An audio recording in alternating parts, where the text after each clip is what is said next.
tomorrow. I will take care of that. Yeah. 3 hours. Until Sunday we have some parties. Good.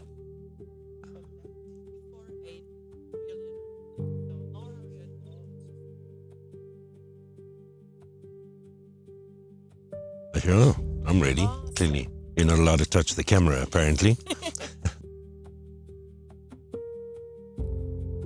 My name's Roger Fussell. South African born, moved to Namibia 27 years ago. Was in the tourism industry and loved the concept of tourism in Namibia.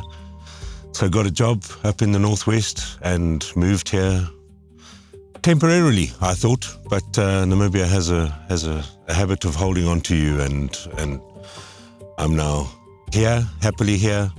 2 kids born here and raised here in Namibia. It's a happy place to live. It's a happy place to do business, and the tourism industry is just fun and interesting and evolving all the time. And for small players like us, it's possible to get involved and make a difference in the country. Sure. So it's a long time back. I think, from my point of view, I got into the country and worked at a lodge, and then started my own business, Big Sky Lodges. And running a lodge in the country, we realized that we had some very good mates, Okanjima and Mark and Marisa from the Mashara collection. We were doing the same thing. We were running our businesses in alignment. But attending shows together and doing marketing together and sharing information, but we just needed to make sure that we collaborated better. So we had an extremely good sales rep in the UK called Ben Forbes, and Ben was representing all of us and made it clear that if we wanted some teeth, if we wanted to work better and make it more productive, we needed to form a proper collection. So I'm guessing we started about 25 years ago and probably formed Naturally Namibia about 20 years ago. And it's just been growing ever since. The core members are still involved, but we have brought in some new ones over the years just to strengthen the partnership. Extremely powerful collection, but most importantly, it's friends. We can sit around the table, have a beer together, and share all of the stories, because our businesses are not all smooth sailing all the time. We have some minor problems, and we have some issues, and we try and find ways to deal with those and make them less impactful on the business. So 20 years ago of formally working together, we now employ 2 staff specifically from the marketing side to get out and do the shows and to do the admin and to make sure all the online stuff is done. And it just seems to be becoming more and more powerful. The more we share, more information we share with each other, the stronger we are as a collection.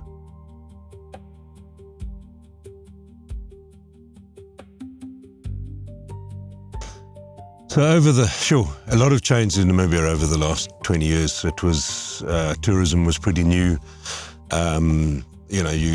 You could just have a nice property and open it up, and tourists would come because there was a small number of beds available for people to stay in. And we just started. We had, I guess we had the idea of what was necessary to look after a guest, what was necessary to make them comfortable and to feel Africa, to experience what it's about. Over the years, lots of foreign investment has come in, a lot of lodges have opened, the competition is tough, which means the standards just have to keep improving. We have to keep getting better. And sometimes I find lodges in Namibia and tour companies have lost that feeling of what the guest is doing here. They're not coming here for the air-conditioned room. They're coming here for the experience. They're coming here to be in the bush, to experience, to know what that does to you. The majority of our guests come out of Europe or the UK or America, and they have busy lives, city lives, and Africa can get into your soul and can make a difference to people. So yes, I think there's been a big shift pushing towards making things more luxurious and making, just pushing the boundaries from that level a bit. But Where we have tried to focus more recently is on the experience. What it does to you when you're in the bush and staying at any of our properties or doing any of our experiences. How that makes you feel, how you're going to go back and let that affect your life back home, etc. So yeah, it's more focusing on the experience rather than the beds and the air conditioner inside the room. We're very happy with the size. So we're sitting with 9 partners.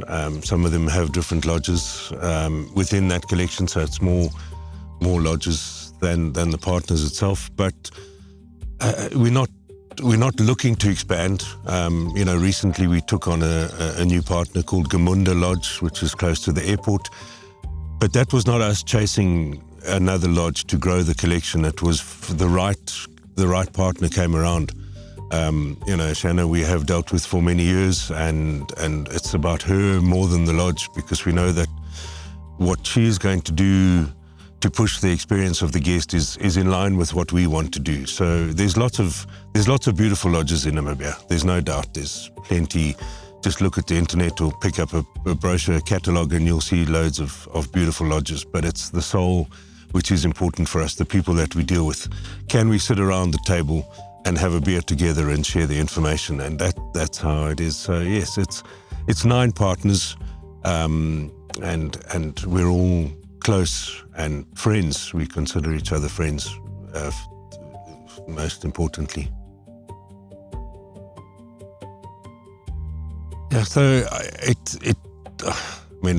it sounds a bit far-fetched when I talk about it, but I think the reason why we got into this business, because we could have had a real job. We could have actually, made some real money and had a real life. But we got into tourism because I think all of us believe, I know that all of us believe that we make a difference in people's lives. It's the staff that we employ go back to feed, loads of people back home. The story is each staff member that's employed supports 10 people back home.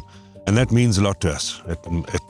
It's important that we're making a difference. And then in the guest experience, they can go home and feel that they can close the tap, when they're brushing their teeth. They can just think a little bit more carefully about how they're using the resources on this planet. Those little things that we can make a difference. All of us have that. It's entrenched in what we do and how we run our business, and how we look after our guests and our staff. I think it's probably a core value is the people and how it touches people and what we do, or the impact it makes on people. Well, there's areas. As an example, Ai Aiba Lodge. It's in a big open area, which before tourism started there, it was cattle farms. But in the mountains, you can't do cattle farming in areas like that. So there was a lot of overgrazing and people struggling to make a living off a spectacular piece of land. What tourism has done in an area like that is just has turned it into a protected area, where from the past where the area was not being protected and it was being overgrazed, now the area is about 200,000 hectares of protected land where farmers are working together for a common purpose to make sure that the area is protected. So for our future generations, they can still come to a well-protected area. And it takes time to rehabilitate land that has been damaged. And it takes focus and money and attention. And without a tourist sitting in there taking that picture of the leopard in the tree, the money's not coming. There's nobody to pay for that. So we need the tourists to come in and pay for conservation.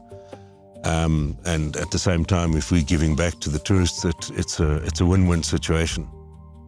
Conservation is expensive. It comes at a huge cost. If you want to have a rhino running around on your property roaming free, you have to have a couple of APU guys following that rhino to make sure that it's safe. And that comes at a cost, and it comes at a challenge. And well, you have to be committed into that. So I mean, with the black rhino as an example, all the black rhino in the country are owned by the state. So the state, it's a state asset and they protect it. But in their national parks, there's not enough land to protect all of those. So they want to have these partnerships with private sector.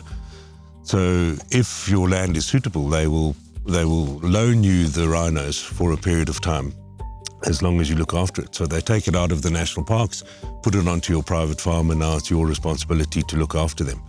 And the project has worked extremely well in the majority of these private farm areas, private lodge areas. The population of black rhinos is growing in Namibia. So it's a very successful project. And it requires money and input to keep that going, where you don't have the same political issues as you do in a national park. It is private owners focused to look after them, where in a national park you have lots of politicians and lots of issues to go around it and lots of open space that you have to protect it. But on the private farmlands, it's more committed and dedicated. I mean, obviously a focus is, we're talking about the black rhino at the moment, or any rhino. But what that does, if on a particular property, the black rhino is your focus, you brought it in and you want to protect it, it means that it passes on to all the different animals as well, because they're all important. And the poaching is huge for meat. So, the sweet little antelope that also gets poached is also precious, and it also needs to be protected. But a nice looking animal like a black rhino helps. It's in the public eye, people are prepared to put money into that, and then it spills over to everything else, which means you can have a beautiful big protected area like this and pay for those APU units, the anti-poaching units, to be on site and to look after the entire area. From giving back, we're talking about animals in particular, but another commitment from Naturally Namibia is not only the conservation of wildlife. You'll see from a lot of the partners, it's a people element. The Name of Sky balloon safaris, as an example, they have created a school, and if I'm not mistaken, they're up to 80 learners that they have currently at the school, which is an incredible give back. Where they operate down in the south, there just aren't any decent schools, and their staff are having to travel huge areas or not be with their kids, which is also not good. So for them to create a standalone school to be able to educate that number of people is a phenomenal give back. And every guest that goes on a balloon safari is helping to pay for that. They're making that happen. They're giving an opportunity for a young kid who wouldn't have had that opportunity before. It's not only giving back in the conservation and looking after the wildlife, it's looking after the people of the country. If we don't help, in particular education, if we don't educate our people properly, it's going to be devastating for the country in the long run. And quite a few of us are committed to that. At Ai Aiba Lodge, we've recently gone on a mission to look after some of the schools, in particular in Omaruru and in the Strabousis area. We've built playgrounds and painted and fixed toilets and things, where before we were really focused on conservation, and we've now wanted to move over to the other side, to the people of the country. So yes, staff is a huge thing. It takes a lot of people to look after every guest. Obviously, depending on the particular product or the lodge or the experience that you're doing, but all of it requires people. And a lot of people and a lot of our businesses are in remote areas, and they can't just drive home. They can't go and stay in their little apartment back home. They tend to stay. So yes, we accommodate a bunch of people on site. So most lodges have a staff area, a staff living area, depending on the lodge, varying in size from 30 staff up to some of them 150 staff. So living on site, which means you have to accommodate all of these people, and again, depending on how remote it is. So as an example, we have Etendeka Mountain Camp, which is pretty remote. It's right up in the northwest. sort of west of Etosha, in communal land. Even though all of the staff from there are from the community, getting home can take 3 or 4 hours at least back to get home. Some are properly remote. It can take 5 or 6 hours to get home, and it's trying to find a lift, etc. So it's remote. Again, depending on where the lodge is, we work on different cycles. So a common one is where staff come in and they work for 6 weeks solid. They live on site. This is their home. They work their shift and they go back to the staff quarters, staff housing. And then you have to make sure that they feel at home. It's not just a room. This is where they spend the majority of their time. So make sure that things are comfortable for them and they can watch their TV and do what is necessary to feel comfortable. The lodge is closer to town. Some work on a more monthly basis where you work, get certain days off during the month because it's easier to get home. But transport and logistics of where people live is difficult, depending where they are. You got properties like the Wolverdines collection. It's a long way out, right down south of Sossusvlei in the Namib Desert. Those guys have to travel to get home.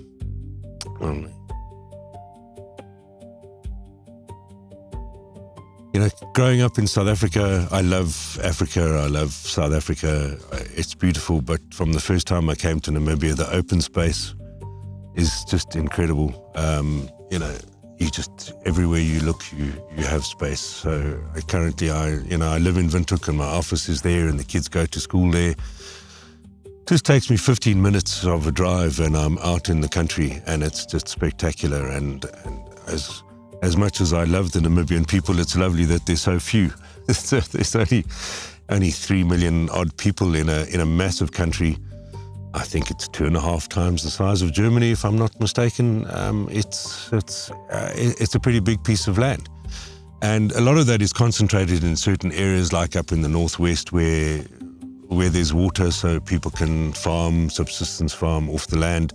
And then you get massive tracts of land that are just sparsely populated and rough and rustic. And it just, for me, it gives you a feeling, and it just lifts the soul when you're out there alone for hours and hours on this road in the middle of nowhere.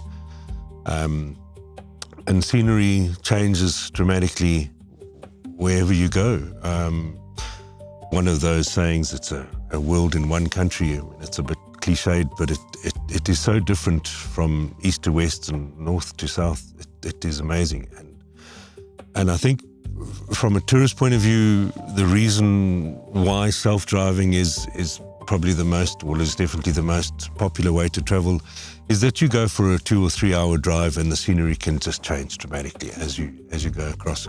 In particular, if you're traveling from east to west, as you go over the sort of escarpment and you start to drop down towards sea level, because where we sit up in Windhoek or in inlands, you're sitting at about 1,600 meters above sea level.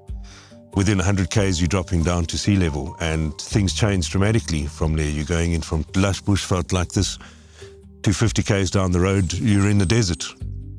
So it's that change, that diversity of scenery that really holds me here.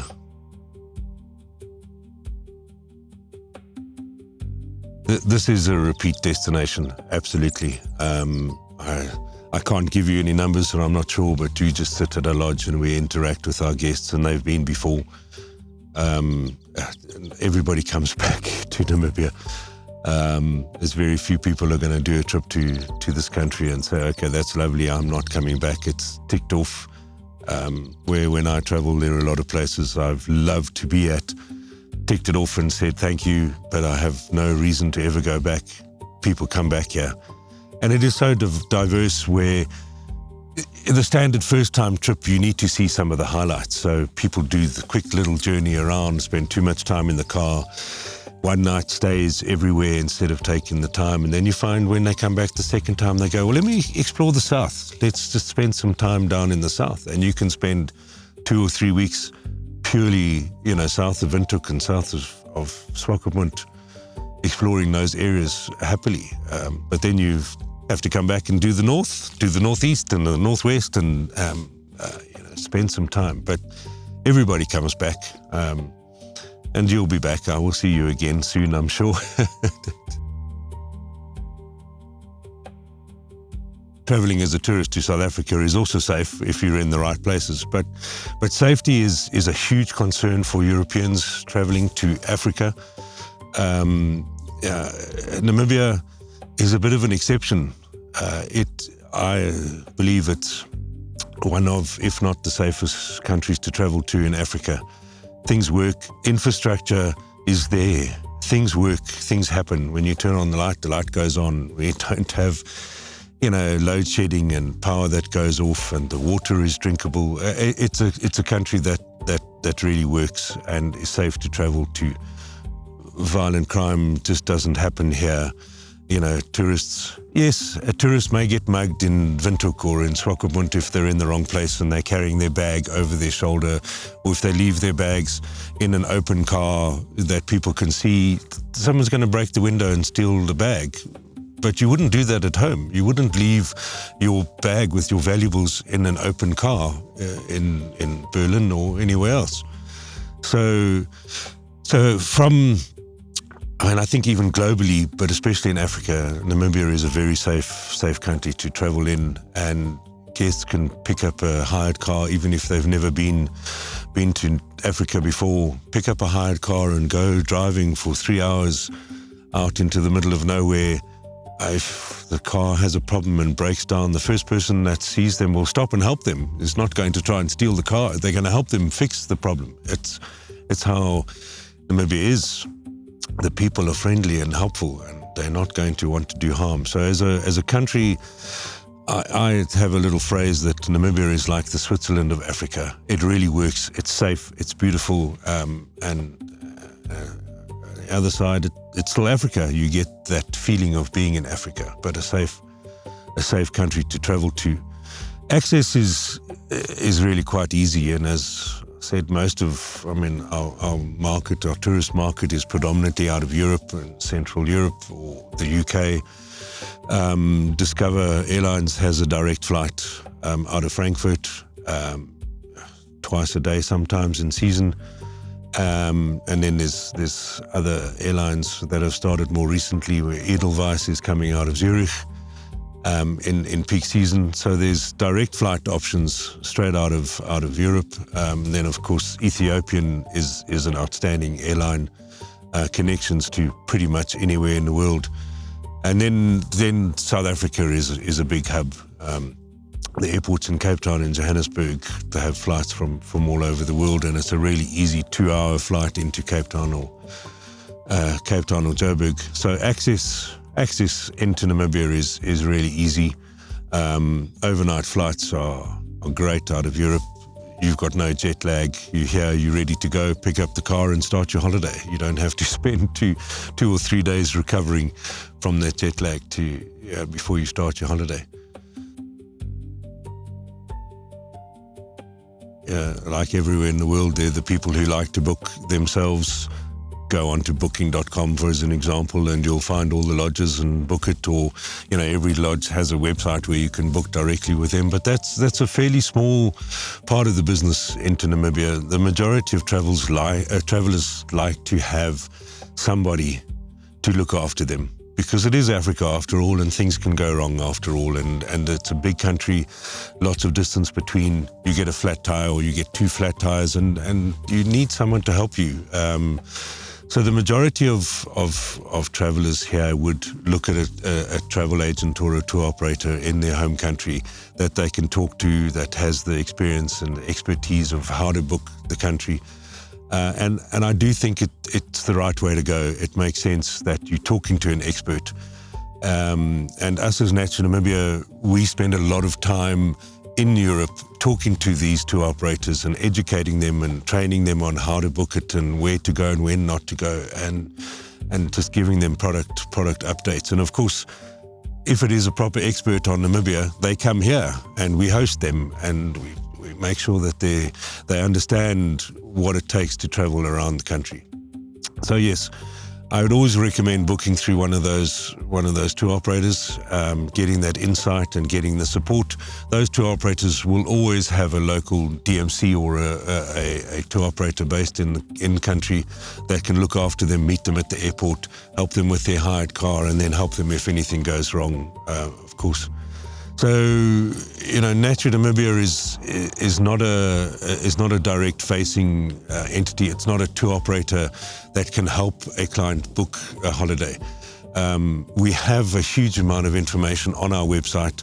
The portals are there to give information, driving distances and what you can expect at different properties and around the country, and lots of images and info. So on our website there is a lot of information to help somebody understand what they're going to get and expect in the country. But, it should be booked via a tour operator or via a travel agent, ideally, so that all the boxes are ticked and that they know things are going to work. When they arrive at a lodge, they have their booking, and when they get to pick up the car is ready for them. And if, heaven forbid, something goes wrong, that there's somebody to look after them and keep them safe.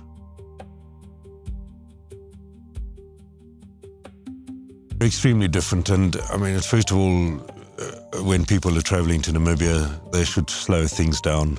It's a huge mistake that people make, is that there's so many destinations that people want to see, so they try and see them all. You just can't, unless you're here for 6 months. You're not going to see the country. You're not going to do it justice, and the drive times, the distances are long, so it takes long to get from lodge to lodge. So the first thing is to slow things down really dramatically. Spend at least 2 nights at every lodge, ideally 3, because that's where you get to do all of the activities that they offer, rather than just spend 1 night and in and out. And you may as well just stay at a roadside, guest farm, rather than staying in a decent lodge with lots of activities. So yes, some of the properties, I'll take varied ones. I've mentioned Etendeka, which is one of mine. So Etendeka is the northwest of the country, is basically a state-owned land. It's all government-owned land, and it is being handed over to the local communities to look after and benefit from the land. So it's a wonderful success story where about 60% of Namibia is under protected land, both in private reserves like this, or in those communal lands, or in concessions or national park. So up there we're talking about really remote areas where it's in the hands of the local communities. The thing with the Northwest in particular is that there's very little water. The rainfall is minimal, which means there's a small population. It's just the land cannot sustain the human population up there. So it's a small number of people, but amazingly a lot of wildlife. It's crazy that you can see elephants and lions roaming through this area that is so dry and so desolate. So you've got areas like that up in the northwest, which is rough and dry and rugged, with the sparse tree from area to area. And then you move across to somewhere like the Mashara lodges, which are on the eastern side of Etosha. You pick up a lot more rainfall across on that side, where, and we're not talking rainforests, but we're talking fairly lush bush and decent vegetation, which have a high carrying capacity of wildlife, where you would get to see a whole lot more in a more concentrated area, as you would, in Etosha. So yes, the lodges extremely varied and different throughout, mainly based on the area that they're sitting in. And I've mentioned Wolverdance, but you just got to love Wolverdance, which is sitting right on top of those dunes. To wake up in the morning when you're sitting on top of a sand dune and you have an oryx walking past you, which happens not only in the pictures, it's an incredible experience. And you spend 2 weeks exploring the country, and you can get to see those different landscapes and those different areas. Well, it's probably my dog, first of all, my little Staffy. But but the wild animals, believe it or not, it's an impala. When you drive around reserves like this, you see lots of impala. I mean, they are pretty common. The McDonald's of the animals, because they breed well and they're good feed for the predators. But they are such a spectacularly beautiful animal. When you spend the time and stop and actually just look at how spectacular they are and how perfect that formation is, the strength and the power. So it's crazy. It could have been a leopard or something, but I do love the impala. So game viewing in Namibia, I think it's important to mention that Namibia is not, you shouldn't be coming here if you want to see lots of game. I mean, if game viewing is your first priority, East Africa or Botswana or even South Africa has reserves that have much higher concentration of wildlife. You want to tick off the big five. Namibia is not the place you want to come to. If you want to see some of those big five or some of the smaller animals like the impala, then you want to come here because you're going to see it in a spectacular landscape. And that's what makes the difference for me. So it's important to know that wildlife shouldn't be your number one reason to come to Namibia. Of course, we have wildlife spread all the way through, and what is incredible for me is to see a lion walking over the dunes in the desert.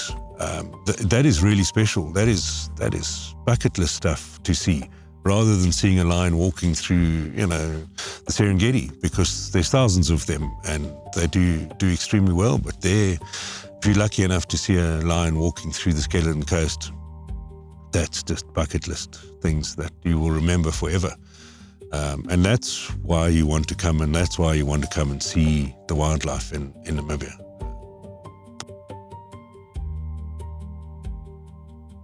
Yeah, so again, this is very much lodge to lodge. I think one of the things with Naturally Namibia is that we've tried to move away from is, in the past, it was very much you drive from lodge to lodge and then you go on a game drive or a scenic drive, where a lot of us are trying to encourage guests to get out of their vehicles and to walk a lot more. So varying across different lodges, you can go horse riding. Mountain biking is actually becoming a really popular activity at lodges. A lot of us have e-bikes, good quality e-mountain bikes, where it is such a pleasure to ride around. You don't need to be a cyclist, you don't need to be particularly fit, you just need to be, someone who wants to be active. And you climb on an e-bike and you ride around and you're suddenly getting this bush experience without a vehicle. And you have, you hear all the noises of the bush, and then you can stop and, look at some rock art or, see some giraffe walking past, but you're on a bicycle. So, mountain biking is becoming very popular, and the walking. There's certain areas that have special things like Bushman rock paintings, or I shouldn't call them Bushman rock paintings, just rock art from different tribes, the San and the Bushman people. So those you can do, and then you've just got to do the balloon safari down in Sossusvlei area. That is a proper activity, which is just bucket list. So varying very much from lodge to lodge, from obviously game viewing in a vehicle, which is the easiest way to see the wildlife, but getting out on foot, exploring an area on foot or on a bicycle or on a horse, is just the ways that you can experience these beautiful areas.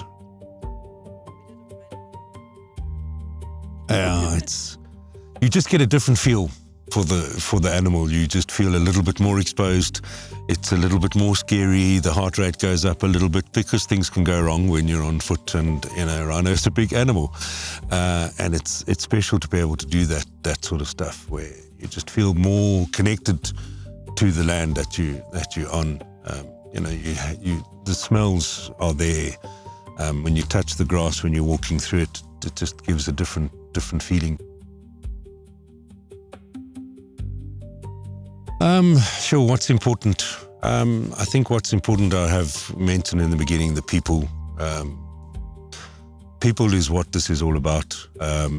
Both obviously the guests is key, because guests coming here are paying to protect these beautiful areas. But I think the Namibian people, it's just an amazing population. And yes, there's tribalism, and certain tribes don't like each other and don't necessarily get on completely. But there's nobody aggressive in this country. The tribes, if they don't like each other, they just don't want to talk to each other. They don't go and kill them because they don't like them. They just ignore them and leave them. And people seem to be able to live together in this country, and without violence or without hatred. It's a happy place to live. Where the world at the moment is not such a happy place, and people don't like each other, and they think it's okay to kill people and to do horrible things to each other. But that stuff doesn't happen here. You don't get that sense of aggression and hatred. People like each other, and when you get to your breakfast table and your waitress is standing there and has got a big smile, that smile is not put on. She's not doing that because she's after a tip or after the salary. She's doing it because she's loving what she does. And you feel that. I think you feel that all the way throughout. Whatever lodge you stay in, wherever you stay, the people is what makes this country special. And you got to come and experience it and feel it for yourself. I think it's a small population, and it's so spread out that we're not fighting for resources. The resources are there. So, you go over to South Africa or Mozambique or somewhere where there's lots of rainfall, there's lots of water, so it can accommodate a lot of people. And then you've got people living on top of each other, and it becomes strained. It's limited to how they can live together. Where here we really do have space. They don't have to, there's no conflict. They don't have to fight with each other to survive here. You just have to get on. And I think just the history of peaceful existence in the country.